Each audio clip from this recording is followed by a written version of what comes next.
kind of what you told me yesterday gave me peace of mind too, which was, it's okay. There's other programs. We still got opportunities and options. This week, we got an opportunity to speak with Victor Carrizales, the solar guy, the realtor, the sexy puppy friendly party bus guy. We talked everything about family, entrepreneurship, breathwork, goals, and just super thankful that Victor was part of the committee that helped us raise $10,000 for homeless children in the local Inland Empire. We appreciate you. Thank you for hanging out. Hit that like button, subscribe, and comment below. Keep swinging, and we'll see you on the next one.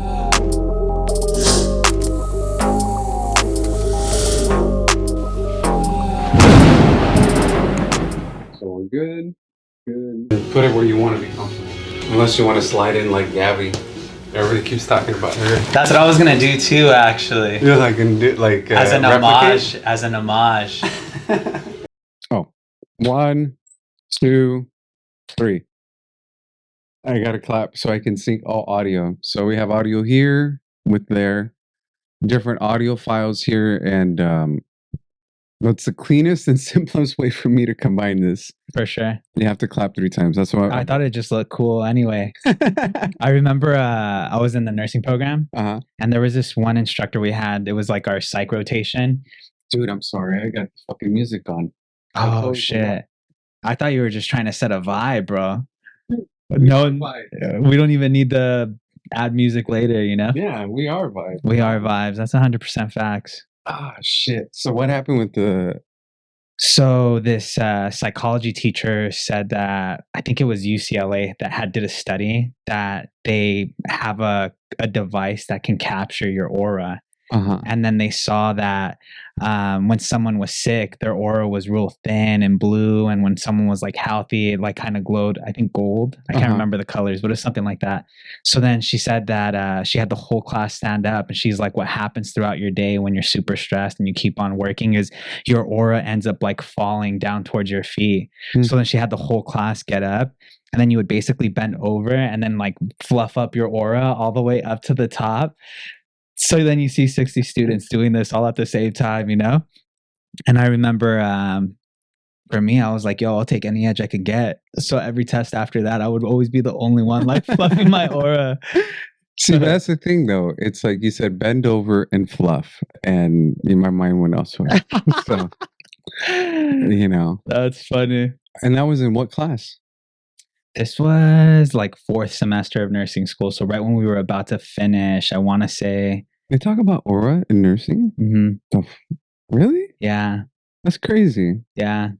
Our school was pretty cool, bro. They had like instructors who cared, right? Talked about like doing like a holistic approach to healing. Yeah. And then it's funny because then you go to the hospital and sometimes it doesn't feel like that.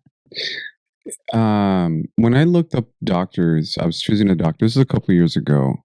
There's like a DO, there's like a MD, there's like different designations, and one of them was, I think it was a DO, and I could be wrong, but when I read on it, it said that it's like a holistic approach to actually being a doctor. So it's like you're going to get recommendations that aren't necessarily medicine all the time, but that's their go-to, and then they apply medicine afterwards if that doesn't work. I'm like, oh, I like that better. Like, I hate taking medicine. Like, I don't. Or, yeah, I like that better. So that's a cool thing, man, that they taught you guys that. Yeah, I have this one friend who's a pharmacist, and like the population she serves is like a diabetic population. And what she ends up doing is like she'll go shopping with them and tell them like, hey, this is the type of ingredients you should try to avoid, because this is what's exacerbating your diabetes, right? So it's kind of like the same thing of what you're saying, like, hey, let's take a step back and look at what our normal habits are, and then let's get rid of the habits that aren't making the situation any better, and then let's kind of figure out whether you need like supplemental support with these medications. Yeah, it's I just went and saw, what's the bone doctor, like Osteo.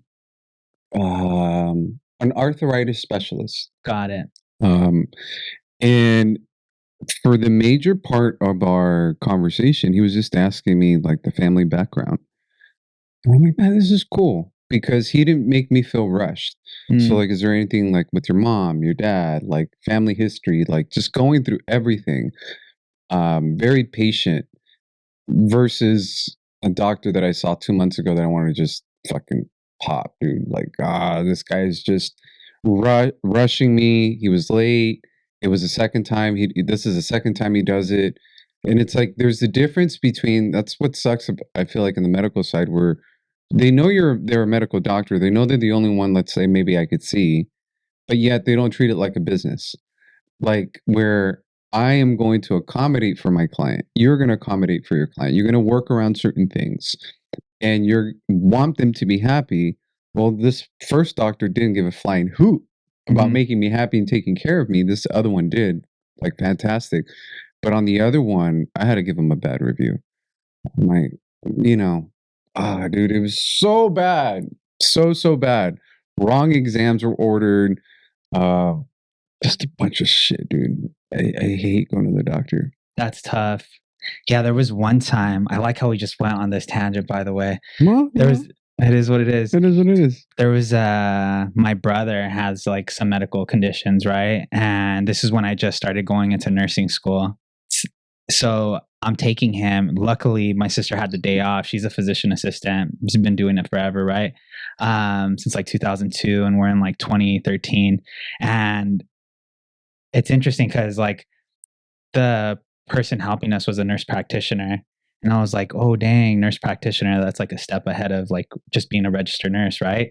And I thought, like, just instantly gave her respect. And I remember, like, she's like, hey, everything looks fine. There's no need to do anything else.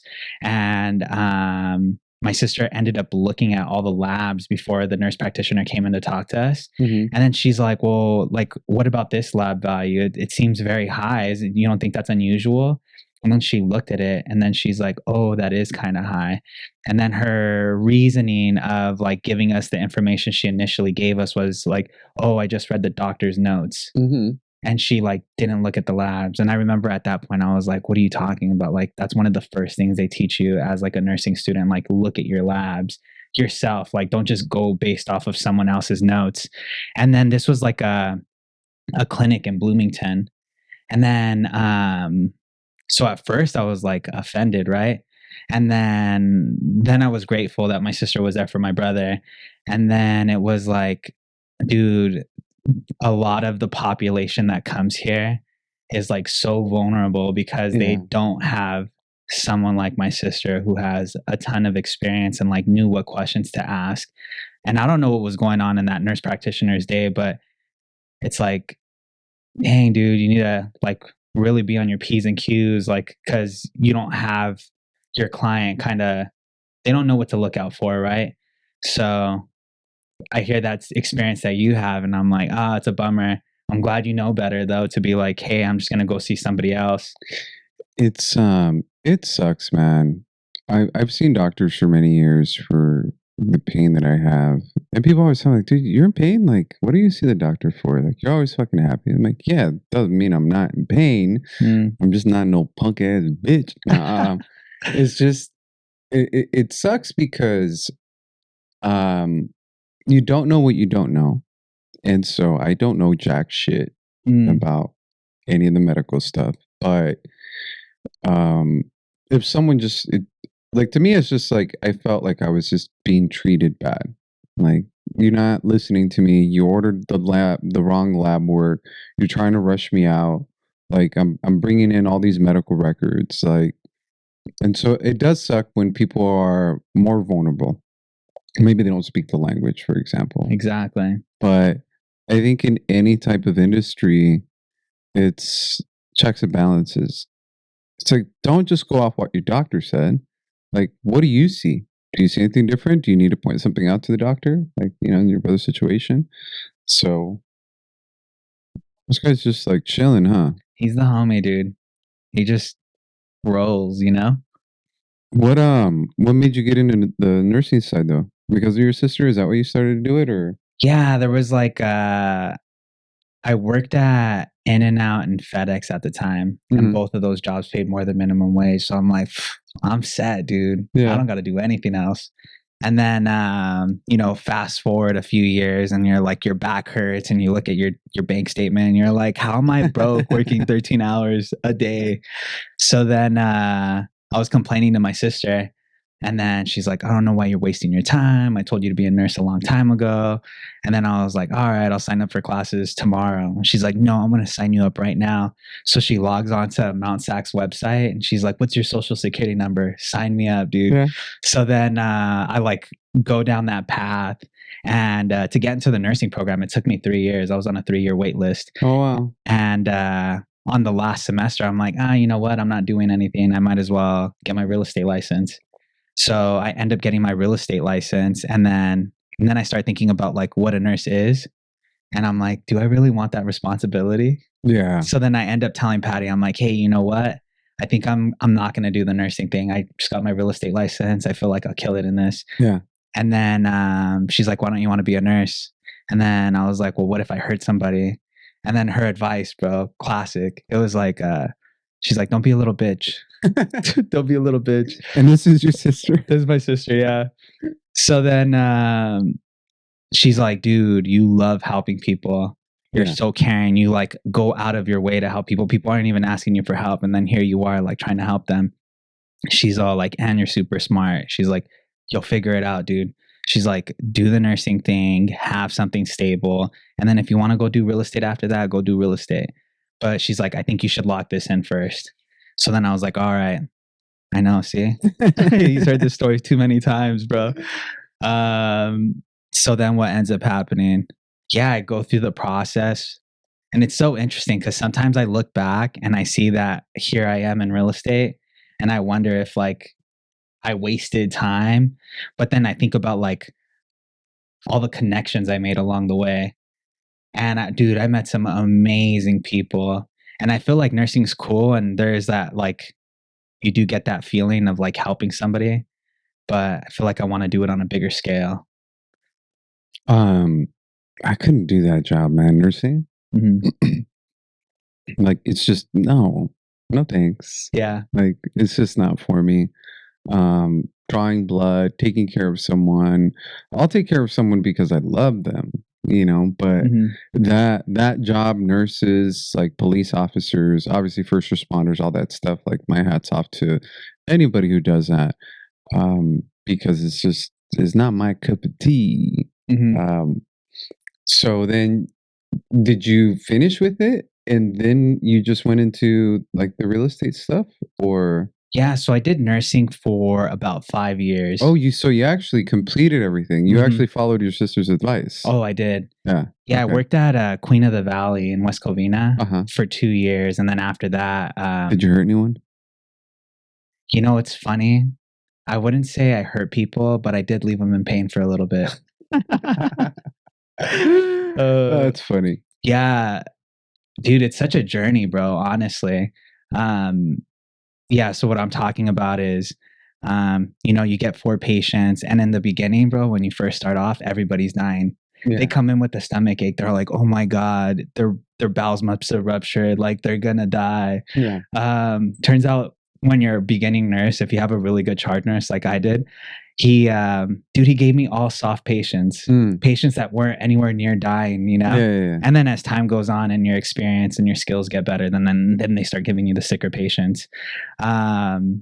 So yeah, sometimes it took me long to get to a patient, so I didn't give them their medications right away.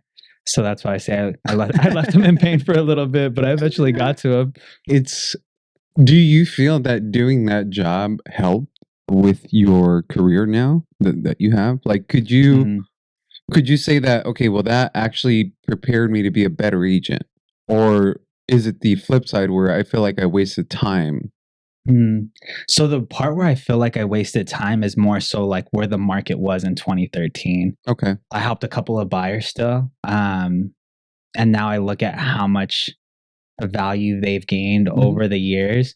And I feel like I don't know, that I feel like that was like the perfect time to start real estate. Because had I done it the whole time and then here comes 2019, 2020, 2021, like, dude, I would have been set up. I would have had all my skills locked in, right? But as far as like career goes, I think it did teach me a lot.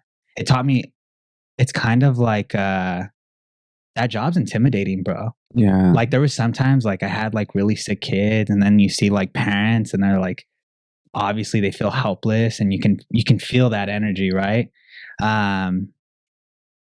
But now I feel like I have this like layer of steel around me where I'm like, okay, not as phased as much.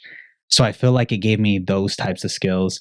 And then I think the other part too is it did give me an insight to like being a first responder. I think the overall goal isn't really like being the best real estate agent. My overall goal is the fire truck Mm. and then doing the good with that. Yeah. And I feel like all of these things are going to play like a huge role in that. There's just so many things out there, man. I think that um, experiences, obviously, as long as you have the right perspective, whether, you know, I like, for example, like my first job, dude, was like my first paying job was at a movie theater, right? And I was talking to someone, and I would compete with the person next to me, the cash register next to me, to get the line down. Mm. This is when movie theaters were completely full. I don't know. I haven't been to a movie theater that's been completely full in a long time, but were the lines going out the door? This is like AMC theaters, like 30, what is it? 30 theaters? Yeah, that's why it's AMC 30. Mm. But I was that dumb kid in my mind competing. And so it's like that competition has like helped me in every single aspect. I've been competitive since I was a kid. I've been competitive obviously now as an adult. But there's certain things that I learned just from that simple career that I could say I apply now on the lending side. And so same thing with you is to say like the nursing stuff and how to deal with families, how to deal with the parents, how to communicate, relay bad information, how to make personal decisions, how to be personally be accountable. All of that applies to, let's say, like the real estate stuff. And Mm. then on the real estate side, from my perspective, and correct me if I'm wrong, but it's to say you have to learn certain marketing techniques. How do you speak to the public? How do you speak? How do you deliver bad news? How do you attract people to you? Which also converts over to the fire truck, right? How do I promote the fire truck? How do I get out there? How do I allow people in? So it's always like it's not tit for tat always, but there's parts that you can transition as long as you have the right perspective. Because someone else could say, "Well, that has nothing to do with this. I didn't learn shit." It's like, no, dude, you did, but you gotta be able to have the right vision. No, I 100% agree with you, bro. 100%. You know what's interesting is someone comes in with a GI bleed and you're all like, hey, we're going to stick this tube down your nose. It's going to feel really uncomfortable. And then they're like, I don't want to do that. And it's like, oh, but you need to do this, you know? So it's like trying to sell them on, Yeah. hey, you need to take this medication because your potassium's high and it's going to make you have a lot of diarrhea. And in the process, you're going to get rid of all that potassium. And they're like, I don't want to take that. And you're like, but you need it. You know? So you know how to do stitches and shit. That I don't know how to do. Oh, what the? Yeah. All right. So if I get in a fight, I'm not calling you. No, don't do it, bro. I'll bring super glue. We'll just put does that super glue really and we'll work? hold it. I think so, bro. They have this thing called Dermabond. I swear they just changed the super glue name to Dermabond. Yeah. And then now they sell it for a crazy price. I've never had stitches. My mom, she said that she learned how to do butterfly. I don't know what like a butterfly gauze or whatever the hell it is to close up a wound. So I have like a big ass scar, obviously here, like my full lip busted open, both these sides busted open, bunch of scars everywhere. And my mom's like, I just got tired of taking you to the doctor. And so I looked and he was like, I would see what he would do and cut up or like the nurses. And she's like, I just started doing that shit at home. Dang, that's wild, bro. That's wild. So I was crazy, man. I was a crazy little rambunctious kid. But stitches, I've never had stitches. You've had stitches? One time. Me and my buddies were wrestling. And then like Greco-Roman wrestling? Or like WWE wrestling. Oh, okay. So like the fake wrestling. The fake wrestling, exactly. we ended up like bumping into this cabinet. Uh-huh. There was this glass like that was falling, and I extended my arm, tried to catch it. It like sliced me up. You could see the bone. I was like, oh, you know what? Let me put this underwater so it doesn't get dirty. I put it underwater, and I could just see the blood coming out as fast as the water did. Yeah. That hand? Yeah. Oh, wow. Okay, I got you. Looked like a little scorpion. Ended up giving me like trigger finger. So like my finger would just randomly lock up like this, and I couldn't like unlock it. Luckily, it went away. But like this? Yeah, exactly. exactly. Like just walk around like Spider-Man and For shit? a second, bro, I thought, I was like, was there a spider in this wrestling? I have a scar on this one right there. So this whole thing was just completely open. Knife fight? Piggy bank fight. Oh, dang. Yeah, I was trying to open up a piggy bank, and I think I grabbed it. And when, like, let's say this glass falls, right? You'll try to like go with it. Yeah. So I try to do that, and I try to go with it, and all it was just like smash, blood everywhere. Yeah, dude, but I have a lot of scars, like big scar right here. So I got my fair share of the emergency room as a kid, dude, because yeah. But as an adult, I haven't. I've never broken a bone. But like the stitches part. You broke bones? No broken bones. No broken bones. It's funny though that you say becoming an adult, you've gotten less injured. Yeah. And I think it's because for me, for a while, I didn't have insurance. Uh-huh. And so like, I'm staying home. Like, I'm not going out. Yeah, you're on the cliff and you're like, should I jump off? I was like, I don't have insurance. Yeah. And then you're like, but damn, climbing down would suck. So whatever. It's funny because everybody that goes snowboarding, like they come back like with broken stuff. I'm like, yeah, I'm not gonna go snowboarding. So just so everybody knows, what's his name? Oh, we got Briggs here. Briggs. He's my business partner. Is he? Yeah, we'll go door knocking together. He's the brains, you're the looks. Exactly. Yeah. Yeah. He actually has a video on my Instagram where he talks about solar. Oh, does he? He's educating the people. Yeah, he has solar on his doghouse. Does he? Yeah. Does it keep him warm? It does. Do you think dogs? I mean, actually, that's a stupid question. I shouldn't even ask it. But I'm about to say, do you think dogs get cold? I'm like, of course they get cold. They have to get cold. I don't know though. Sometimes he'll like get up close to me when it's like cold outside, and he feels so warm. It's I mean, I guess they could shake because of nerves too, right? Mm-hmm. Because how old is he? He just turned a year. Yeah, he's a puppy, dude. He's a puppy. So, how did he convince you to get solar on the on his doghouse? Like, did he show you the numbers, or did he like wine and dine you? It was a little bit of column A, a little bit of column B. He wine and dined me, and then he's all like, Victor, you want some dessert? He's like, if you want some dessert, put some panels on this bitch. So I know right now you do solar, right? The real estate, and obviously like the fire truck. So it's like your passion. Would it be like the fire truck? Like that's like what you really want to like get going. But then you also have the ability to help people with other areas. Is that how do you see yourself? Yeah, the way I see myself is as a real estate agent and as a solar consultant. And I'm using the income I generate from those two things to funnel into the fire brigade, which is going to be basically what we want to do is party with a purpose, which is what you're doing, right? With the We Rep. And I feel like there's a lot of opportunity in our communities to give back. And I feel like the most powerful way to get people enrolled is to throw an event, because who doesn't want to have fun, right? Yeah. So then you basically invite them. I read this book and it basically talked about how there's 5 levers to hack flow: music, movement, breathwork, psychedelics, and this thing called sacred sexuality. Haven't looked into that one yet, but I'm curious. I want to talk about that one with you. So then I look at like music events, and then those first 3 are always there: music, movement, psychedelics. What's the book called?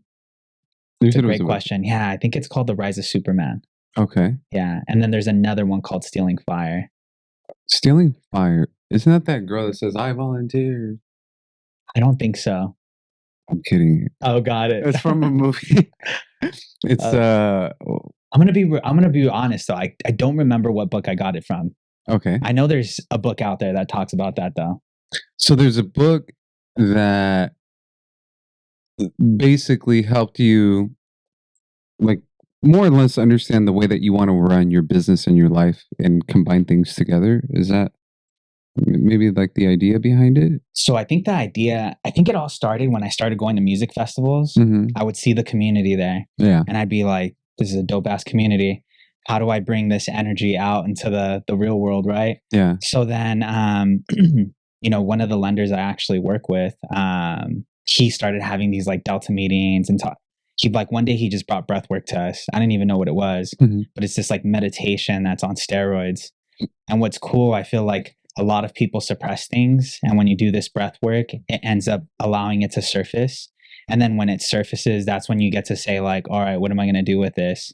But you're in this like, I don't know, this flow state, and it allows you to kind of come up with a like, hey, this is how I want to handle this situation. So it's been like super helpful for me, and is in parts of outside of my business, right?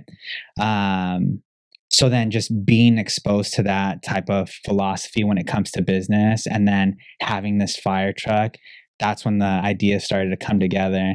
Because initially it was like, dude, we have a fire truck, let's put kegs on it, and like we'll have like poles that girls can slide down, like all the like initial thoughts of when you're thinking of a fire truck and partying.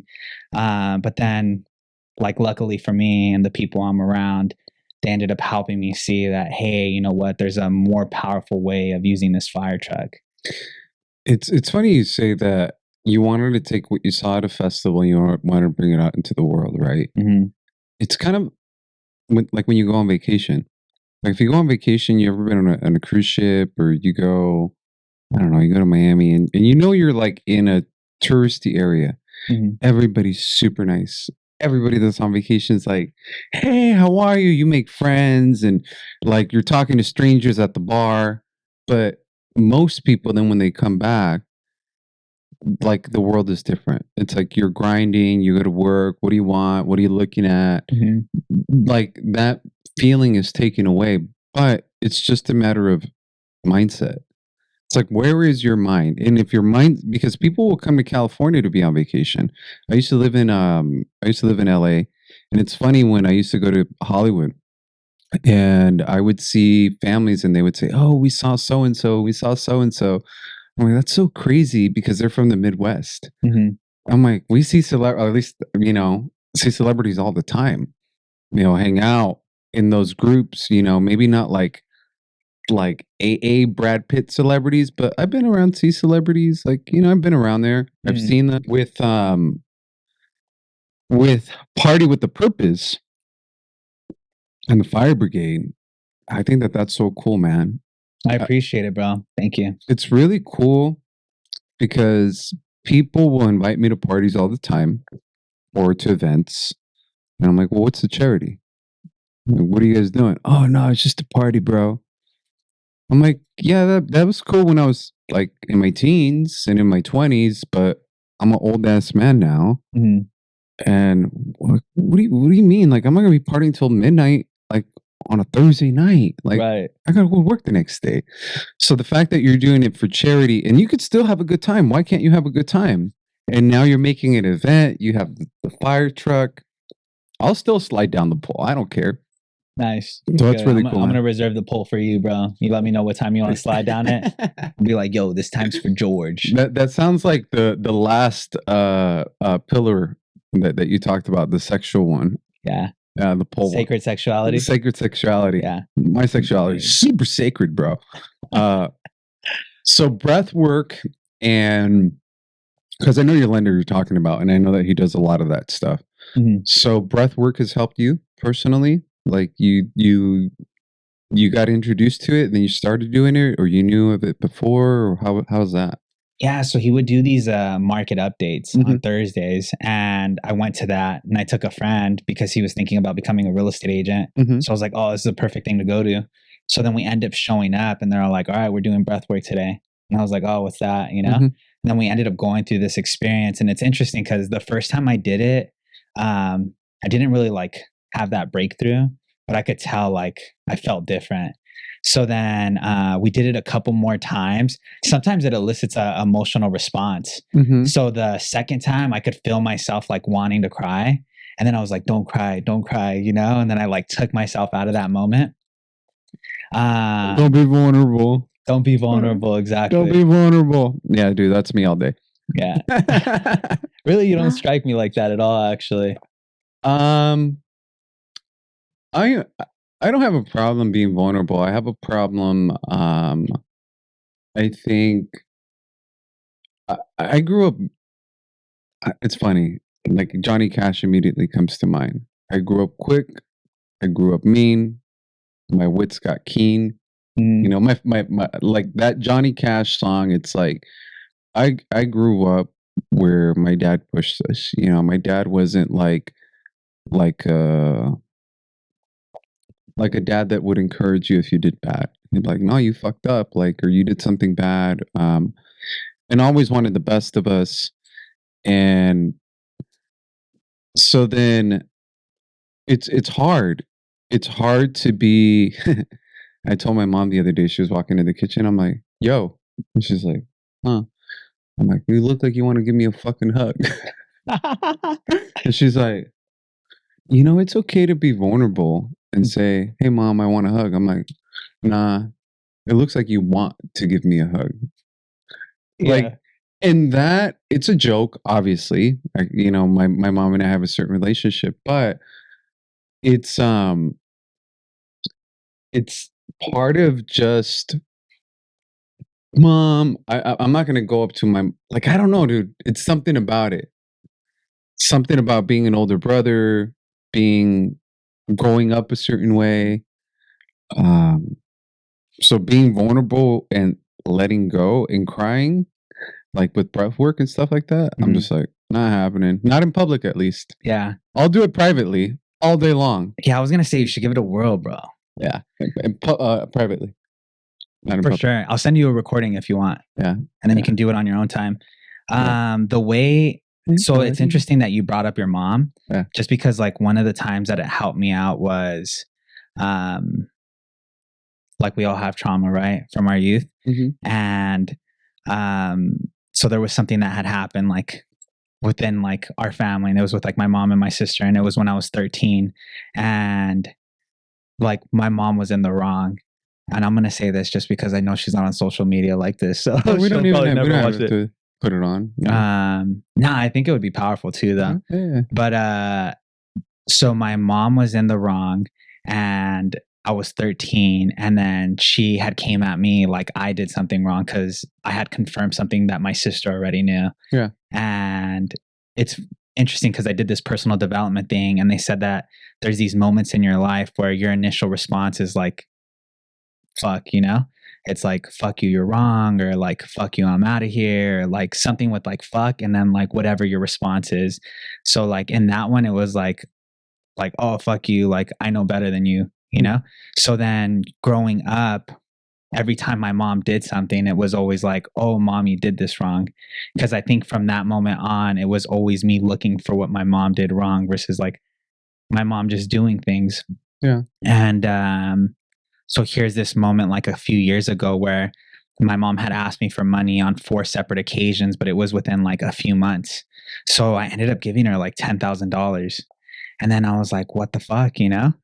Um, and then here's this like moment from when I was 13 where my mom did something like financially irresponsible and it hurt Yeah. my sister. And then it was like the energy I had was like, The mom, energy. I know better than you know? Yeah. So then I asked my mom, I'm like, hey, can we grab lunch one of these days? And so we can talk. She's like, yeah, of course, mijo. So then initially I was going to go in with that, like, oh, like, what the fuck are you doing, dude? Yeah. Like, why do you keep asking me for money? I'm over here trying to build something. And like, when you do this, like, it's like holding me back from like what I want to create. And luckily for me, bro, I went to the office that day and there was breath work.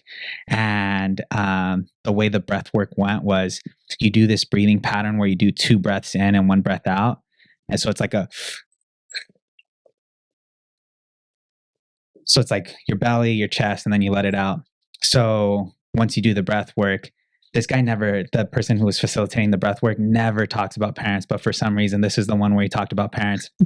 And then he's all like, put your hands on top of your lap like you're about to receive a gift. And on your left side is your mother. And on top of your hand is her hand. And with every breath, your hands begin to close. And on your right side is your father. And on top of your hand is his hand. And with every breath, your hands begin to close. And behind your mother is her mother. And behind her is her mother. And behind her is her mother. And behind your father is his father. And behind him is his father. And behind him is his father. That sounds very emotional. Oh, dude, I had this like vision of me and then like my ancestors behind me. And it's interesting because like you look at some of the things that your brothers and sisters have done, and then like the first people you blame is like, oh, it's because mom didn't hug me enough, or like dad wasn't there, or whatever, right? And then like you get a little older and you look at your grandparents and you're like, oh, the reason my parents are messed up is because my grandparents were like 10 times worse. Yeah. And then the thought was like, well, what were their parents like? Yeah. And then all of a sudden, like I had this moment or this realization where I was like, dude, I love who I am. And I am who I am because my parents endured what they endured. And they are who they are because their parents endured what they endured. So then all of a sudden I had this realization that's like, dude, my mom needs my help and I'm in a position to help her. So why am I going to come at her like with this, like, you're fucking up energy instead of being like, hey mom, like, let's figure this out together and like try to set something up to where you can kind of sustain yourself. Right. So then, that's what, so then the whole conversation changed. And what's interesting is I hear what you're saying about your upbringing, and I feel like it's probably similar to ours just because my dad's not really like the feely type. Yeah. So it's like, don't ever show weakness. And my mom's the same way. So then I tried having this conversation with my mom of like, hey, like, I don't blame you for anything, but these are the things that I'm trying to accomplish. And I see that this is where you are. Like, how can we figure it out? And like, my mom was not having that conversation at that time at all, bro, at all. But what's cool is like, because of that thing that happened when I was 13, it caused like a rift between like my sisters and my mom. And like because of that, like sometimes my mom wouldn't come to like family events. And then because of that, I feel like my mom wasn't like really like all in on the family. But then when we had that conversation, I brought those things up. And then like little by little, bro, now she started coming around more often. And it was like, damn, that's pretty cool. It's I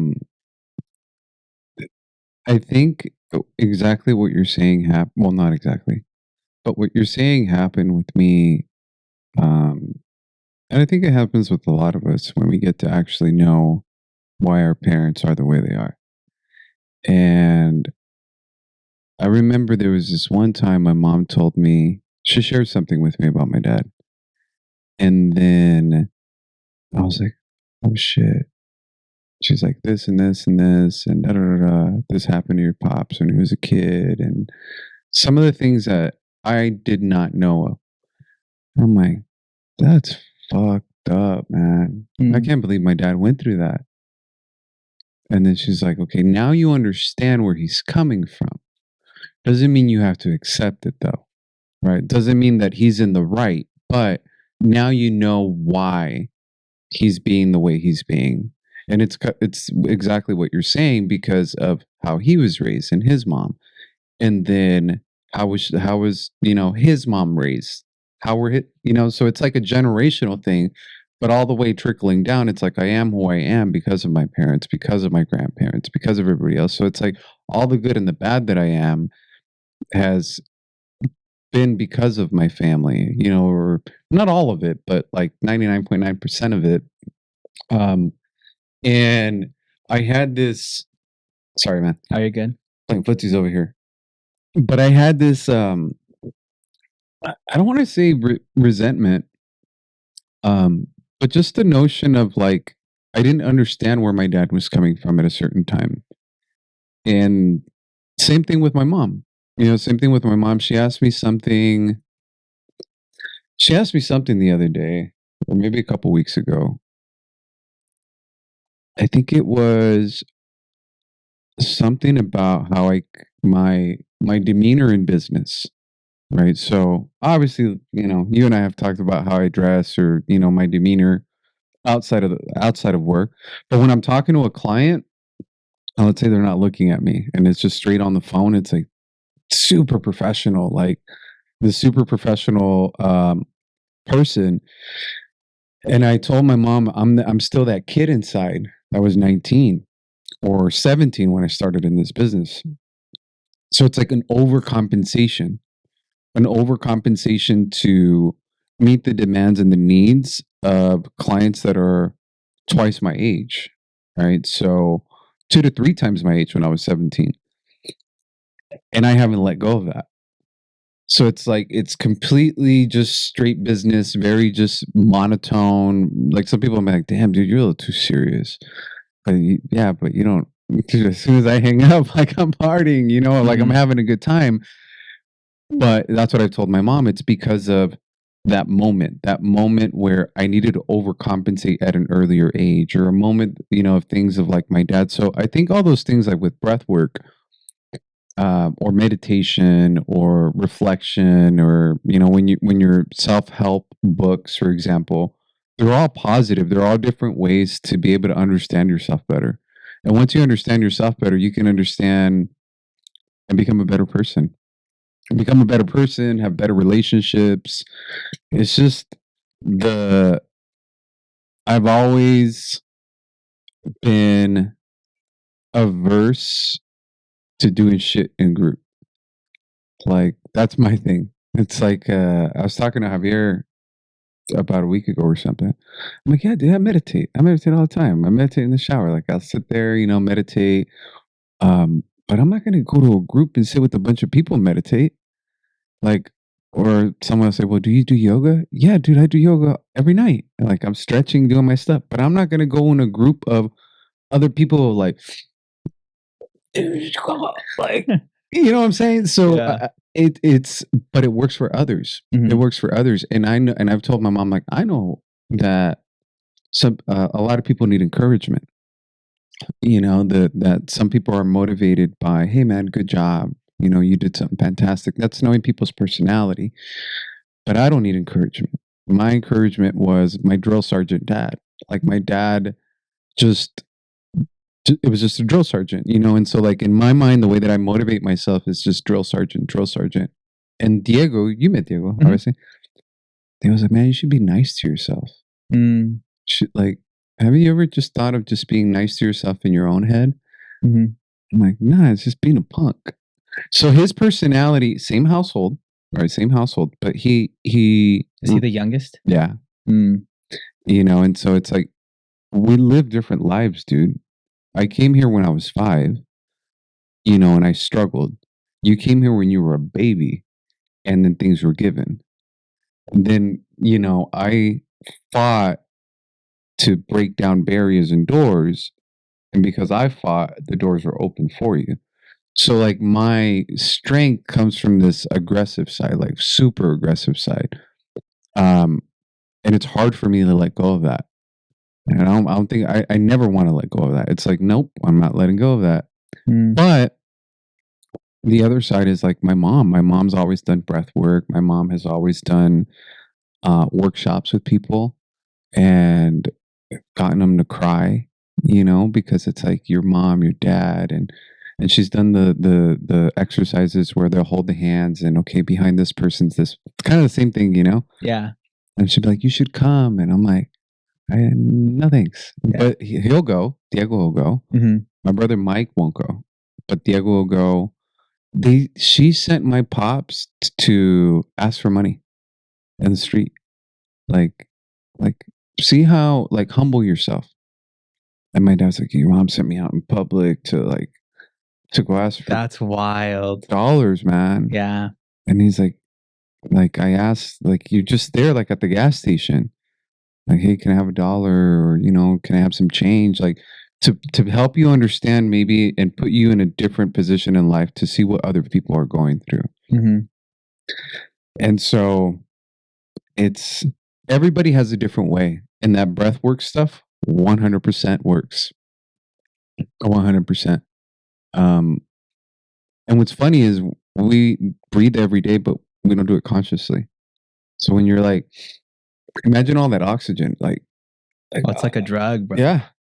Yeah, there's what's interesting too is when you get like a better. So one of the reasons why I really like yoga Mhm. is because when I was doing it regularly, and then I would go throughout my day afterwards, and I would feel like this pain in my back. I'm like, oh, my back hurts, and then I'm like, oh, okay, like pretend there's a pencil, and like all of a sudden I'm doing yoga on my chair, and then like my posture's better, so then it relieves that back pain, right? So kind of the same thing happens when you're like consciously doing like breath work, Mhm. because now like when something crazy happens and then you start holding your breath subconsciously, you're like, oh, Victor, wait, take a breath, like take a step back, look at the whole situation, everything's okay. Have you ever heard of Gnosticism? Mm-mm.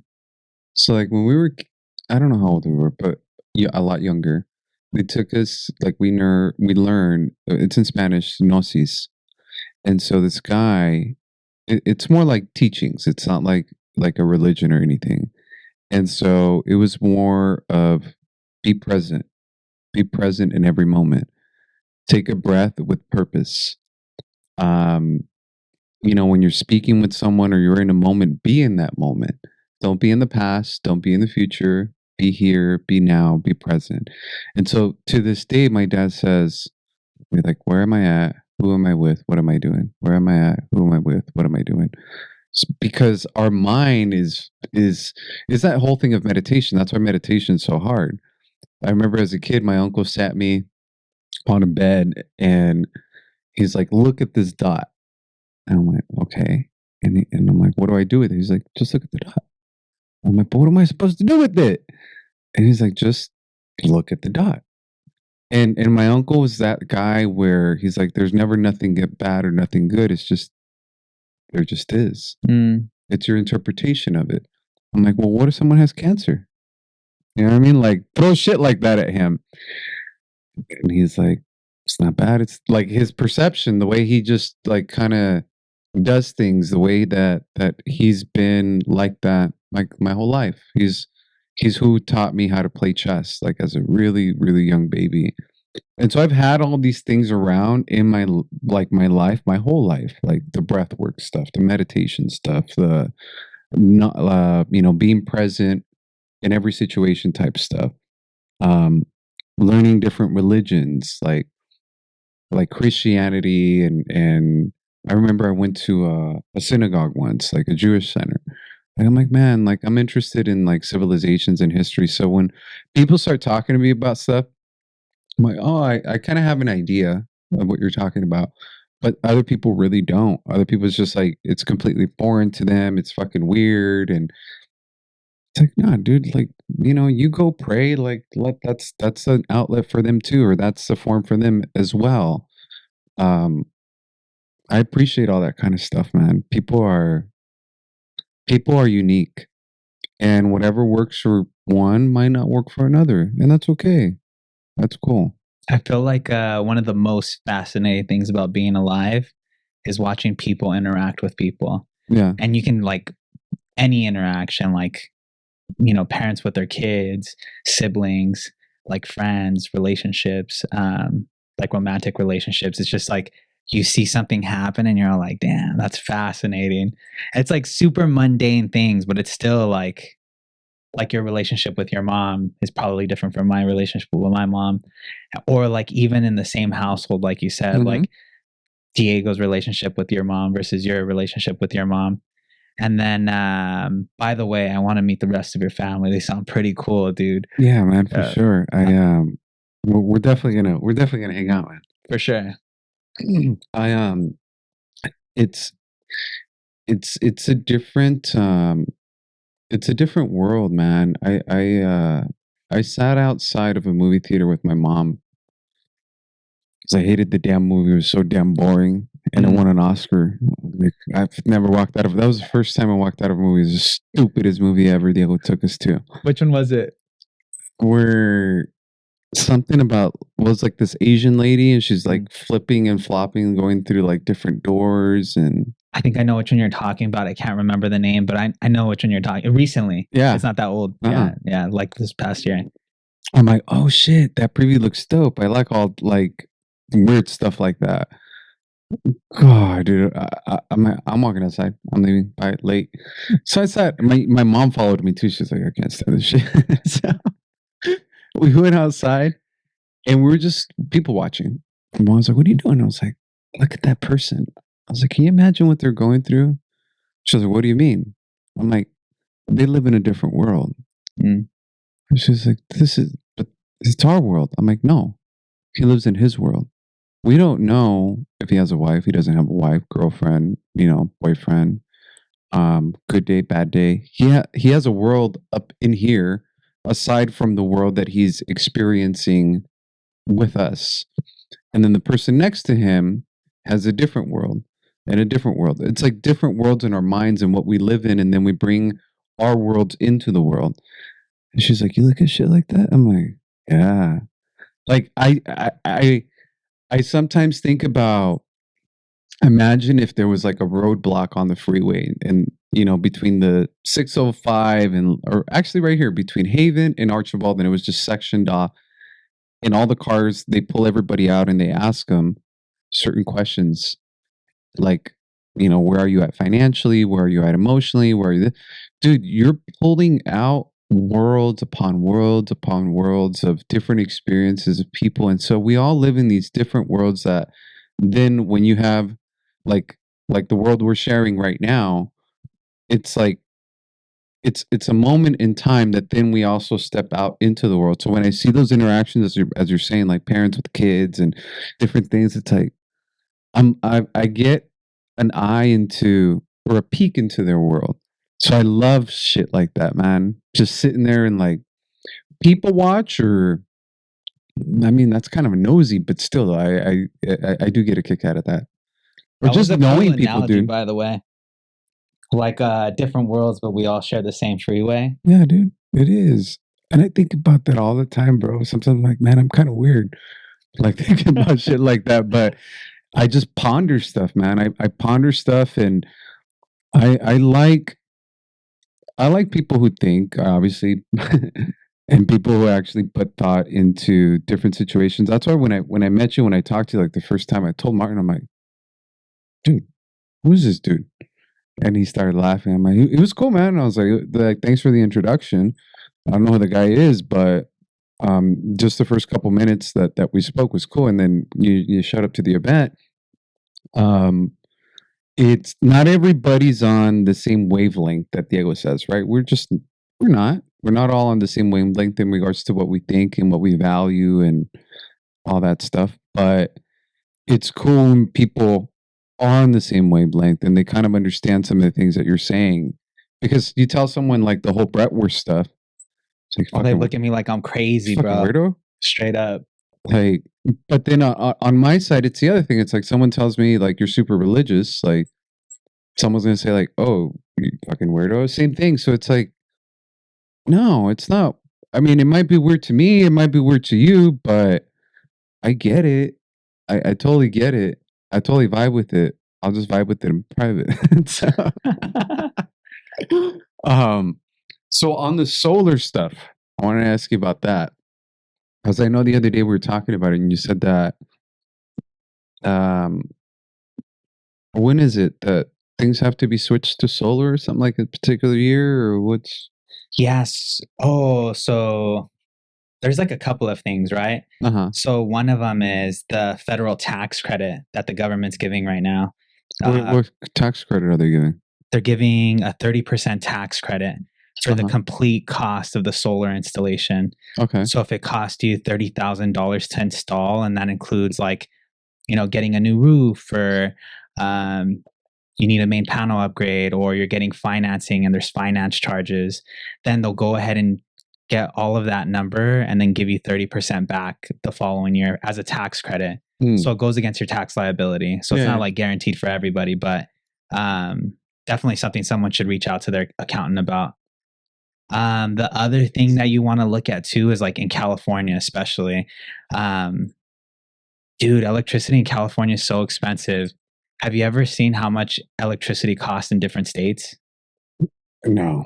So in Colorado, it's like 12 cents a kilowatt hour. Hmm. And Texas, it's like 18. In Florida, it's about the same. Do you know how much we pay per kilowatt hour here? Well, you said it's more expensive, so I'm just going to double it, 40. That's a good guess. And that's it. And I think that's the other fascinating part too, is there's so many people who don't know how much a kilowatt hour costs. Cause like, why would you, right? Why would you? You get a bill, it costs $180 and like, that's all you really care about. Yeah. Yeah. So then, but yeah, it's right now it's about like 30 cents a kilowatt hour. So I think one of the things you might have been alluding to was the net metering 2.0, and people had to be in contract by April 2nd to get grandfathered into net metering 2.0, which is basically where your electric company matches a kilowatt for all the power you put into the grid with your solar panels. They give you that credit back at nighttime. But now what they're going to end up doing is when you put power into the grid from your solar panels, they're going to give you 7 cents a kilowatt hour. But then at nighttime, they're going to charge you 37 cents, which is crazy.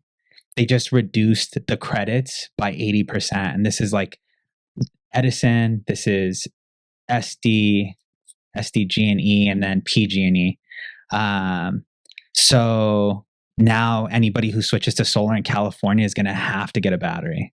It's because you're not going to want to sell your power for 7 cents a kilowatt hour and buy it back for 37 cents, right? Yeah. So then you get a battery and you store your excess power. And then at nighttime, instead of pulling power from the grid, you'll pull power from your battery. It's solar. So crazy that that's just so normal now. Yeah, bro. It's interesting. I think it's the future. A lot of people haven't accepted it yet. I haven't accepted it. Yeah, it's okay, bro. It's still early. I want to be Mad Max, like running on gasoline. Have you seen Mad Max? I haven't. What? But I've seen spoofs of Mad Max, so I kind of have an idea. I had to watch Mad Max. I'm like, I obviously had seen it as a kid, but I had to rewatch Mad Max. Fucking Mel Gibson, crazy movie from back in the day. But I like to watch classics or read classics, like The Count of Monte Cristo. Right, so Great book, super thick book. Like you've read that book. I have read that book. Mm-hmm. Is that book not a little too coincidental? What do you mean? Okay, so you were also Sinbad the Sailor, right? Mm-hmm. And then you were also like this rich, wealthy guy, which is also the Count of Monte Cristo, and you were also the guy that was on the ship and that got placed in jail, and you were also the guy that was in Paris. Where it's like, okay, Jesus Christ, you were in all these little different occasions setting up your whole revenge for fucking 20 years, like every single moment to like plan his revenge. Don't you think? Like, but then she's like, yeah, but this book was written like in the, 1600s or 17. No. It was like the 1800s. But it's a dope movie. It's a dope book. But that's the part that gets me. The coincidence after coincidence. And then the daughter is also like all these little things that are just a little too neatly perfect. Yeah, too perfect. But it's a book. Obviously, it's a fictional book. Is it fictional? No, non-fictional. Or which one is it? No, fictional. Fictional is not fake. I mean, fiction. Jesus Christ. Fictional is fake. Fictional. I'm gonna guess that. I'm a 50-50 chance. I'm gonna go with it's fictional. It's fictional. Yeah. It's Yeah, it's a fictional book, but the pieces of it are too well put together. Like when the son goes to Paris and then he's with his friend, and then there's the kind of like the Mardi Gras event, and then the Count is there, and then they go to another state, or I'm sorry, another country, and then the count shows up, and then he saves someone's life. Like, man, this guy should have like thrown in some like something a little off. Mhm. Everything's too tied perfectly together. What about you ever read The Alchemist? I have not. Dude, great book. Yeah, what's it about? So this one's about a boy who sets off to discover his treasure. Uh-huh. And then he basically how would I describe it? It's basically that type of premise where it's like he has these two choices, like, do I stick with what I know and what is safe, or do I risk everything and go pursue my treasure? Mm. So then he ends up doing that, and then all of a sudden, like, he's on this like road and it looks like things aren't working out, which actually ties into what you were saying earlier about what your uncle said.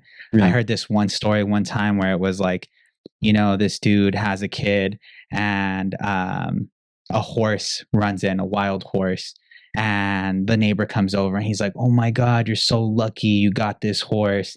And then dude was like, "Maybe." And then the kid, his son, is trying to break in the horse, and the horse like throws him off, and he ends up breaking his leg. And the neighbor's like, "Oh my gosh, you're so unlucky. Like, your kid broke his leg with that horse." And the dude was like, "Maybe." And then the army ends up coming in because they're about to go to war, and they're like, "Hey, we're going to take your son to go to war." And then they see how he has a broken leg, and then they're like, "Oh, we can't take him." So they end up moving on. And the neighbor comes in and he's like, "Oh my gosh, you're so lucky, So it's just this like back and forth of like, you don't really know what it is until like you let time kind of unveil it. Yeah. But at the end of the day, like, I think it comes back to the other thing you said where it's like it's all perspective anyways. It's helped me a lot, man. It's helped me a lot to and I think it's like from my uncle, I think it's from my dad. Um my mom too, but it's perspective. At the end of the day, it's just perspective. I was talking with Diego about the Russian situation in the Ukraine, and it's like I don't understand much of the conflict. Obviously I'm not out there, Mhm. but I'm on the west side, fool. It's like, So woo. yeah, we are the West, right? We are the Yeah. West. We have Western values, and so a part of what I told Diego, I said, but if I was on the East and if I was Putin, I would be doing what he's doing. I'm fighting to keep that regimen in peace, right? Whatever oppression, whatever I'm doing, it's like I'm fighting to keep the East side, and I may not agree with it, but I get it. And so it's like I can look at both sides, obviously pick my side. I could pick my side being the West, but sometimes I don't think people are open to high school, man. He's cool. Yeah, it All doesn't right. bother me at all. Love it. Um, I just don't think people are open to hearing the other side. I've had many friends tell me like, "Dude, what the fuck? Like, how are you agreeing with that person?" I'm like, "I'm not agreeing with them. I just get where they're coming from. That's all it means. I understand where they're coming from, but I'm still gonna do what I need to do, and but it's like an agent sometimes maybe flipping out on a transaction, like a listing agent. It's like, I get where you're coming from, man, but this is what we need to do, for example, to fix a situation or a client being upset, and being able to maybe diffuse, certain situations because of having the right perspective, and being open to listening and understanding and learning from people. What did they say? It's like, don't be the smartest guy in the room. Like, and I'm okay with that. I'm okay with not being the smartest guy in the room. I'm not the smartest guy when it comes to solar. Like I told you the other day, I'm like, I don't get it. I haven't understood it. I want to run scenarios. I want to run numbers because I want to understand it. How can it benefit my clients? How can it benefit individuals out there? To take advantage of something that we're already moving forward in that direction. We live in California. Sun's always out, except for last month. I know, that was crazy, bro. I've never seen that much rain. What? Why is it raining so much? Global warming. Why is it raining so much? Yeah, exactly.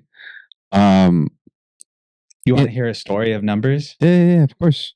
So the way I got involved with solar was there was a solar consultant who came into my office, and she's all like, "Hey, we're looking to partner up with agents like yourself. You know, you have this relationship with homeowners, and they trust you, and we feel like we have a product that will really serve them." So then I was like, "Oh, okay, cool." They gave us a bunch of information. I was like, "Hey, this sounds really good, but who knows if it's real, you know?" So then I told my mom, I was like, "Hey, mom, if I buy you solar panels, can I put them on your house?" And she's all like, "If you're gonna pay for them, do it, you know."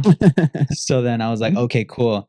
So we're doing the process, right? And then I end up seeing how much like the finance charges are, and I was like, "Dang, this is kind of crazy."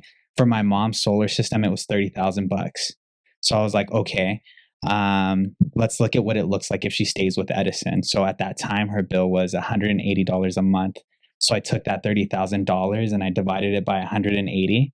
Turns out my mom's going to spend $30,000 in 14 years if Edison doesn't raise the bill. And like, if you look at history, you'll see that they always raise the bill. Right. So then I was like, all right, if she stays with Edison, there is no tax credit. They're going to eventually raise the bill. Do you need it? He used the restroom before we got here, so it should be good. Yeah, there's no tax credit. They're eventually going to raise the bill, and the payment's never going to go away. So I was like, okay, let's look at this solar as an option. So her loan was $30,000. The tax credit was 30% of 30,000, so it's 10 grand. Her payment was $95. So $95 a month. She has 25 years to pay this money off. So now she has an extra 11 years, and eventually she'll pay this system off. And the warranty on the system is 30 years. So for 30 years, she doesn't have to worry about anything. So what's it called? I was like, hey, if it doesn't make sense to stay with Edison. My mom's destined to spend that money regardless. So let me try to see if I got the math right. So 30,000 minus 10,000 because of the tax credit. Correct. So 20,000. Her bill went from 180 to 90. So Or yeah, 150? her solar panel payment's $95 a month, Uh-huh. and then there's a connection to grid fee that you pay because you're still using all those lines. That's another $15. So like let's call it 110. 110. And then her payment before with Edison was how much? On average, $180 a month So $70 a month she's saving. right now. So $70 a month, that's about what is it? Times 10 is 700, so $800 a year. 800 times 10, 8,000 plus another 10, 16,000. But she only what's the loan? How long is the loan? 25 years.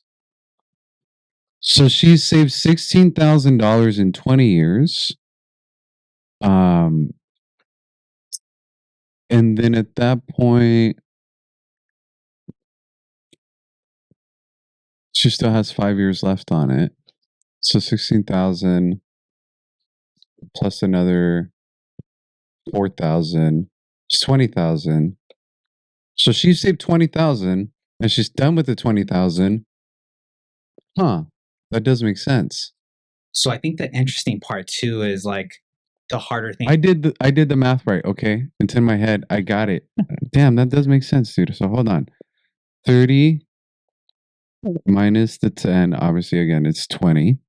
So she has $20,000 to pay. Like in my mind, obviously I'm looking at the tax credit as a dollar for dollar equation. I know it's not, but it's basically costing her $20,000. And then those $20,000, she has 25 years to pay back, right? Yes.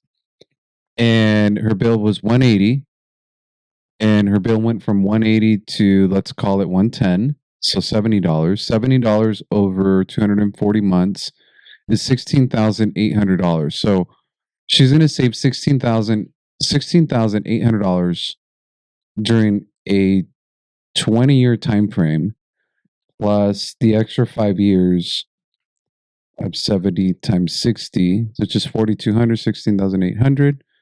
So she's going to save $21,000 in payments by the time she's done paying it off. Yeah, she's way ahead. Yeah. So what's interesting is Wow. See, and the first time it makes sense. I'm glad I was your first. Yeah. Yeah. At least we had some foreplay before, so I'm good. I think the other parts that account for it too, which is a little tougher. Last year, I think Edison raised the price of electricity by like 25%. hmm So by the time my mom's paying off that solar system, the amount of money that she's going to save is going to be way bigger. They end up doing like, I helped my sister and they did like a 3% increase in her electric bill every year, which is super conservative, right? Considering inflation and everything. And by the end of it, I think my sister is going to save like by 25 years, she's going to save like 150 grand. Wow. So then I'm like, dude, you know, for somebody who's having a kid right now and is going to have a kid who goes to college in 25 years, like that's their like college tuition, you know? Right. Yeah, I think when numbers are explained that way, Mhm. and you can show someone the benefit with numbers, like it's a no-brainer. You know what I mean? Like, but it's a requirement for me in my mind. It's like, okay, like if as soon as you start telling me the numbers, I'm doing my math. I'm trying to do my math. Um, and the part about it is that it goes hand in hand with what you do on the real estate side, right? So you're seeing your clients, you're showing them houses, you get them in escrow, meaning they're going to be able to purchase their home. A lot of times, first time buyers ask, well, what are my bills? Like, I don't know what I can afford. How much am I going to pay in light and water and trash? Well, you can help them with one of them at the same time. Dude, 100%. I think that's the cool part too. It's like sometimes it feels like it's something different, but dude, it's exactly the same. They for sure go hand in hand. Forest honey. Forest? Oh, yeah. Smells nice. Bro, I didn't pick it up. Somebody did. All right, well, they did good. Nah, but you're absolutely right actually. I think as time goes on, more real estate agents are going to get more savvy when it comes to solar. I think right now they see a listing with the solar on it and they get like nervous or scared. Yeah. They're like, is this good for my client or not good for my client? I'm just going to gauge it off of do they love the house enough to like take on this solar? But I think as time goes on, since solar is like a reality now, especially in California, since how expensive electricity is, everybody's going to start asking the right questions like what kind of panels do you have on the roof? What kind of warranty? Who's the company that put the panels on? Is it on NEM 2 or NEM 3? These things are going to determine the value of that solar system. It's in my business, I was told to become a student of the business. Anything that's applicable to what you do in your job, understand it, learn it. You might not necessarily be the one executing on it, but have a really good grasp on it. And so, um, on the agent side, I think it's important. I think it's important, very, very important, especially um, with the capacity of the items that you take care of during a transaction. Like for me, I'm not showing houses, so but I think it'd be important for them to find out and know a little bit more about it. For sure. Um, let me ask you some rapid fire questions, unless you want to talk about something else, something on your mind, something top of mind that you want to Let's throw hear. out there in the universe. I was like, I appreciate the admiration you gave me earlier of like meaning and the vibe being right. Yeah, absolutely, man. And I think that's the cool stuff about like the day and age we live in right now is like you throw out a vibe, there's going to be someone that picks it up and ends up like throwing it right back, right? So then on the way here, I'm like, I wonder why George does what George does. Cause there's been a few times where I've hit you up at like 8 o'clock at night and you've been like super open to like help my clients out, which I think is super awesome. And then I remember after that event, you were talking about doing the We Rep thing, and that was at 8 in the morning. And I was like, dang, dude, this guy's gonna throw this event. And then at 8 o'clock in the morning, he's gonna go and do this like extra thing, that you don't have to do to be a lender, right? So then I was like, I wonder what George's why is. My why? Mm-hmm. I don't have kids, So definitely not kids. Mhm. And my parents, both of them, mom and dad, are proud of me, regardless of what I do. If it's not for them. And my brothers are grown ass men. Um, so it's not like I think maybe at a certain times in your life, your why should change, right? Like to the degree of like if you have kids, maybe it's for them. People find different motivations, and I understand all of that. So for me, my why is just being like chasing that better version of myself every day. It's like that Matthew McConaughey thing, you know. If someone were to judge me by my past, my mistakes, the things that I've done, the things that I haven't done, um, without them really knowing me, and they just maybe get a snippet of maybe the person I was like in my 20s, it's like, dude, that wasn't me. There was an essence of me that's been carried throughout the years. But my purpose in life has always been to be successful at being alive and happy. We're not always going to be happy. I've talked about plenty of times, you know. That's why I have that Rocky all the way up there. Life's going to beat you up, you know. COVID beat a lot of people up, and nobody planned for it, you know. Um, or sickness, or things always happen. So for me, it's like I know that there's things in me that I can help others. I can help others and give back. At WeRep, it's funny, dude. When I go to the meetings, like I kind of like sit in the corner. It's like I'm a board member, like, and I'm not a quiet person, but I don't need to take away from the spotlight, you know, from let's say the individuals that are there, or that are speaking or providing value to others, or being at the charity event. I don't need to be on the mic, man. Like, are you hungry? Do you need food? And I think I get that from my dad, Mm. like very of service. You know, my dad's very of service. I was outside talking with my neighbor the other day, and my dad comes out with chicharrones and chicharrones, lemon, and chips. And I'm like, that's who my dad is. He's like, hey, he was just visiting, and he saw that I was talking with the neighbors, so he decided to go inside and prep meals. And he's like, hey, are you hungry? Always of service to help others, to be there for others. And so I think that's my why, man. My why is Mm. just to be of service, to be a better version of myself, to chase that better me that's in the future. Every night I dwell on my day, bro. I'm not kidding you. I'm like, fuck. Could I have said something better? Mm. Could I have listened better? Could I have like paid more attention to someone that maybe you talked about? Like, I'm constantly like critiquing myself. Like, and it's that whole thing of going back to what we were talking about earlier on um maybe like the childhood stuff and like trauma and things like that. It's like, fuck, I wanna be better. I should have listened better. I should have tried better. And other people are like, man, you're a masochist. Like, don't beat yourself up. You're doing good. Yeah, but I could always do better. It's like the Jordan Peterson thing. He posted something recently where people always say, love yourself, be yourself, and all these things, right? It's like, I love myself. I am myself. But I know I could be better, period. I could eat better, talk better, dress better.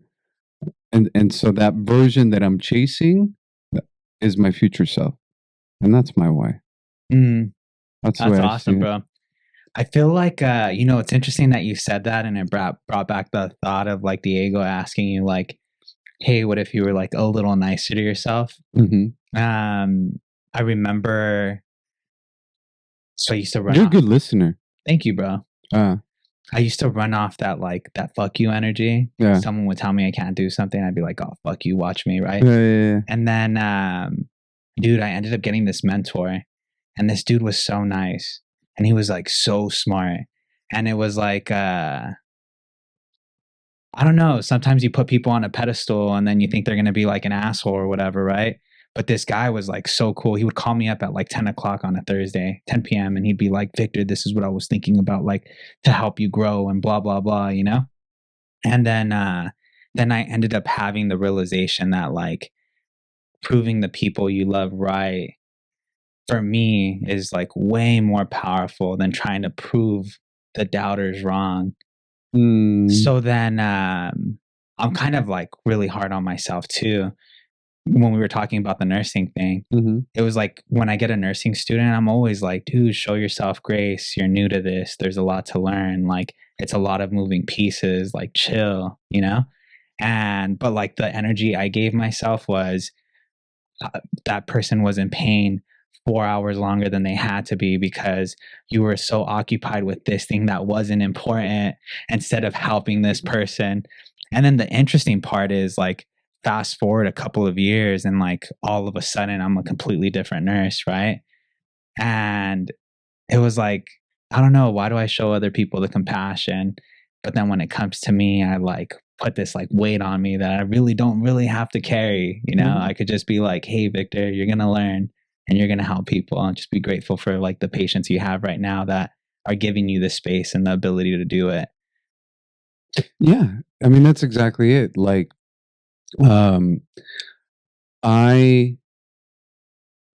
it's funny because I talked to my younger girl cousins and I'm like, I'm kind of a dick to you guys, huh? And they're like, no, you're just like very direct. Like, and I'm older, right? So it's like, I'm gonna bust your balls. Like, I'm gonna make fun of you. You know, I'm gonna talk shit to you. Yeah. I'll also be nice, but maybe it's, I don't think it's a cultural thing. I don't think it's an age thing. I think it's just, I don't. I grew up in sports. You know, I grew up playing sports my whole life. I grew up in party crews. I grew up like around guys a lot of guys that we were just like. I was thinking about that today. I'm like, it was a bunch of alphas, like 80% alphas, and then within those alphas, obviously, a lot of them are bigger alphas than others. There wasn't a lot of betas. Like, you're not hanging around the type of people I hung out with when in my younger age. It's like, you're not a beta, bro. Like, you're gonna get smacked around, like literally smacked around if you come around with some dumb, corny shit.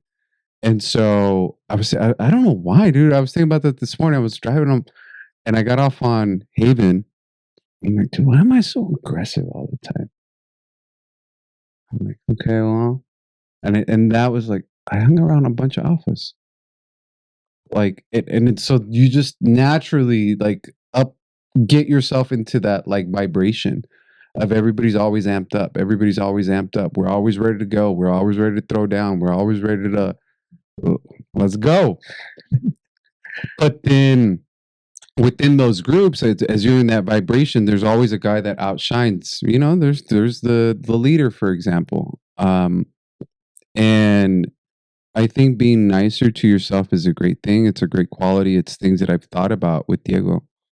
I used to run, hike, and do a lot of shit, like physically in the past, and it was always the you piece of crap, like, you know, shit talking. Like, I can't believe you can't run. I can't believe you can't do this. Like, that drill sergeant when I got scouted for the U.S. national team, it was like, it's not encouragement, bro.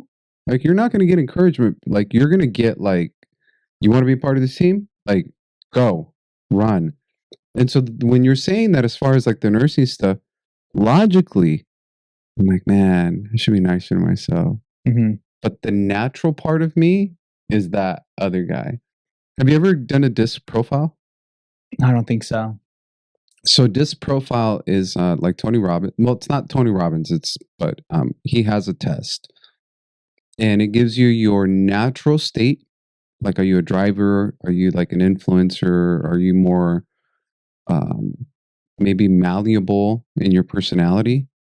So there's like 4 personality profiles, and so I took that very early on in my career, and it's like that whole driver mentality, the aggressiveness, the salesman, the competitiveness. and then there's your natural state, and then there's your adaptive state. And so, exactly what I'm saying of who I am is what that personality profile was saying. Very different than Diego, very different than Mike. And sometimes being nice to yourself is a good thing. Well, not sometimes, dude. I mean, it's like you should be nice to yourself. You should be nice to yourself. I should be nice to myself. But I still also believe I should also kind of be a dick to myself sometimes. Like, you want to get the best out of you. Right, buddy?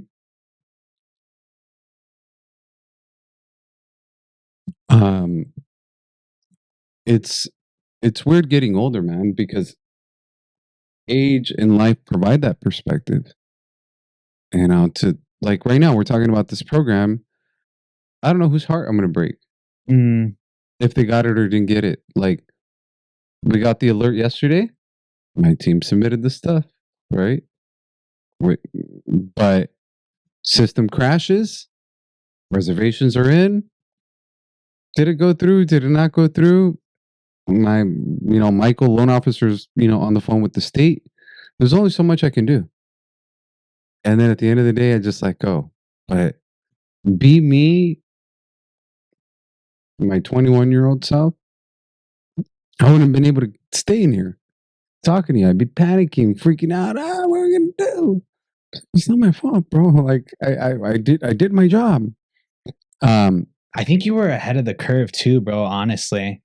Because I remember when we had this conversation a little over a month ago when we first met, right? And then you were all like, dude, I would get them pre-approved now. Yeah.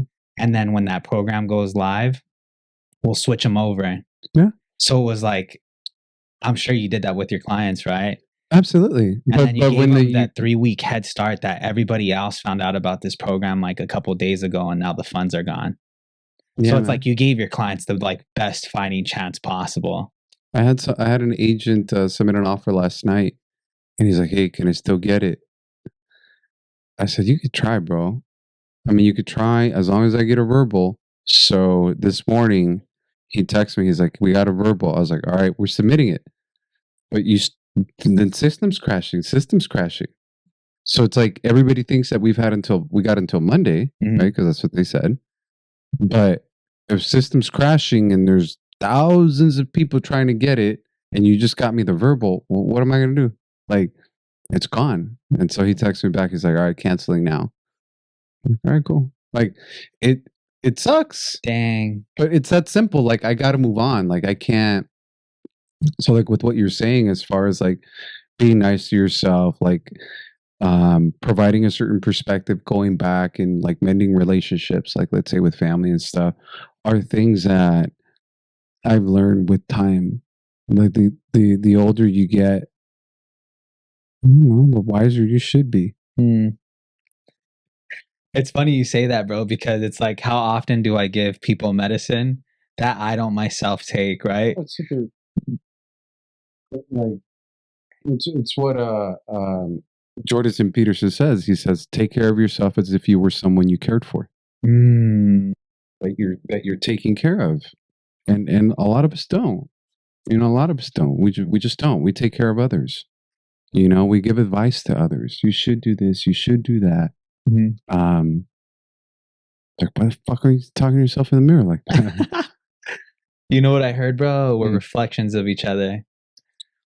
How do you mean? Have you ever heard that? Like, I remember I was giving someone a compliment and they're all like, "I'm a reflection of you." And then I was like, dang, that sounds really cool, but what does it mean? And he's all like, the only reason you can acknowledge this quality in me is because that same quality exists within you. Oh, And I was like, damn, that's pretty cool. So then all of a sudden I'm giving people compliments and it's like I'm complimenting myself. And then I was like, dude, that's super cool. Like all of a sudden, like giving a compliment feels different. The opposite can happen too, though. So it's like, if there's someone you love and they're doing something and you're getting all worked up about it, it's like, look in your life and where are you doing that exact same thing? because the reason it's bothering you is because subconsciously you're doing it in your life and you're not happy with it. It's funny because there's that I didn't know you were going to go in that direction, but it's funny because there's some agents, and I'm not going to say their names, where I'm like, oh, I don't like that motherfucker. Like, I just don't like them. Mm. It's like, why don't you like them? Oh, because they're a lot like me. I'm like, that motherfucker's cocky. Mhm. I'm like, I'm cocky as fuck. You know what I mean? Yeah. I think my side, like in a good way. But there's qualities in that person. It's like if you don't like someone, it's because there's something of you that you see in them. Is what. So the same thing, right? Like if you give someone a compliment, it's like, oh, you're complimenting yourself. So yeah, man, it's there's humans are funny, dude. Psychology's funny. I love all that shit, dude. Um, I love understanding why people are the way they are. And I enjoy getting to know people, and there's always something you can learn from someone if you're listening. If you're hearing them, you ain't gonna learn shit. But if you're truly listening, and I think just being open, it might not be your cup of tea. There's a lot of people that are not my cup of tea. I mean, there's 7 billion people in the world. That's a lot of cup of teas that I've been For drinking. sure. But there's unique experiences, unique advice that you can convert and change into your own world. So yeah, man. I'm gonna let's see, what time is it? It's 5. Actually, I have a couple of showings I got to do. Yeah, let me ask you these Oh, 3 Robert, quick questions. copy that. Do you shower at night or in the morning? In the morning, if I shower. Would you rather sleep in late or take a long nap midday? Sleep in late. What makes you angry? What makes me angry? Coming home and seeing poop on the floor. That was at you, Briggs. What do you hope to accomplish in 10 years? I want to see the fire brigade not be EDC, but be on EDC level. Oh, snap. Mhm. I want to have a part in that. Oh, dude, you're welcome. We're definitely going to do it. Last question. What is your favorite holiday movie? Dang, favorite holiday movie. Do the Leprechaun movies count? I don't know. Are they holiday movies? Nah, but it's about a leprechaun, so I was just thinking, Like, scary Yo soy el irlandés? I haven't seen that. Well, it's the leprechaun, the guy with like the messed up face and like The ugly short guy? teeth. Yeah. Yeah. Does that shit. Dang, dude, you did that and it just took me back, bro. Dang, favorite holiday movie. I don't know, bro. I don't think I have one. All right, so we'll do one. What is your favorite work outing? My favorite work outing. Used to work at In-N-Out. The In-N-Out picnics were lit. Yeah? Is that what you're talking about? Yeah. Yeah. I like it. Well, cool, man. We'll put some stuff together. Briggs, you got to poop? I think he does, dude. Yeah, I think he does too. Yeah. Yeah. Well, thank you, man. I appreciate it. Likewise. Thanks for holding it in, Briggs. Yeah, we'll put together some stuff. We'll share some stuff, and it's cool to connect and speak with like-minded people, man. And so obviously we've over the past, let's say, 30 days, we've spent a little bit more time together getting to know each other. But I think it's like, so I told Diego, it's like there's just some people you just vibe with. It's like you just naturally become friends, like, And so I think it's the beginning of a good friendship, my friend. Dude, I think so too, bro. Yeah. I'm excited. Yeah, absolutely, man. Good times. Let's go. Let's go make some money now. For sure. Briggs, we'll get you in the handshake too. Thanks for the coffee, man. Oh, my pleasure, bro. Thanks for taking the time to do this.